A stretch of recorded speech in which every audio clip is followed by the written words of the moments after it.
కోడెముక్కుల రాజన్న పరిణయోత్సవ శోభతో అలరారుతున్న ఈ ప్రాంగణంలో పరమేశ్వరుడు ప్రత్యక్షమవుతున్నారు బంగారు లింగ రూపంలో. స్వర్ణలింగోద్భవాన్ని ప్రారంభించవలసిందిగా మనవి.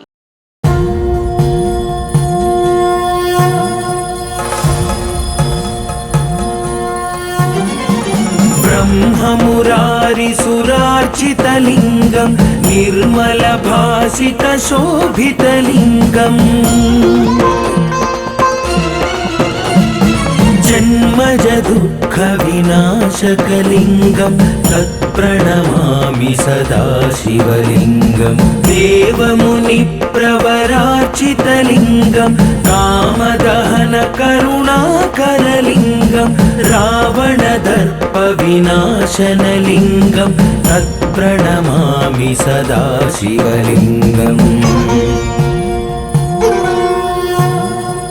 सर्वसुगन्धसुलेपितलिङ्गं बुद्धिविवर्धनकारणलिङ्गं सिद्धसुरासुरवन्दितलिङ्गं तत्प्रणमामि सदा शिवलिङ्गं कनकमहामणिभूषितलिङ्गं फणिपतिवेष्टितशोभितलिङ्गं दक्षसुयज्ञविनाशनलिङ्गं तत्प्रणमामि सदा शिवलिङ्गम्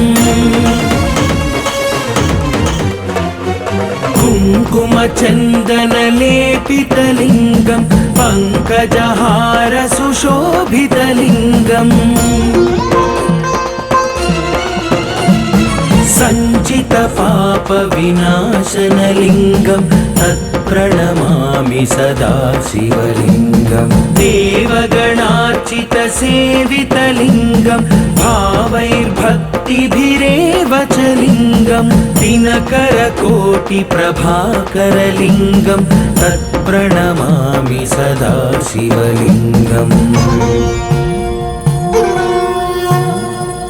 अष्टदलोपरिवेष्टितलिङ्गं सर्वसमुद्भवकारणलिङ्गम् अष्टदरिद्रविनाशनलिङ्गं तत्प्रणमामि सदा शिवलिङ्गं सुरगुरुसुरवरपूजितलिङ्गं सुरवनपुष्पसदार्चितलिङ्गं परात्परं परमात्मकलिङ्गं तत्प्रणमामि सदा शिवलिङ्गम्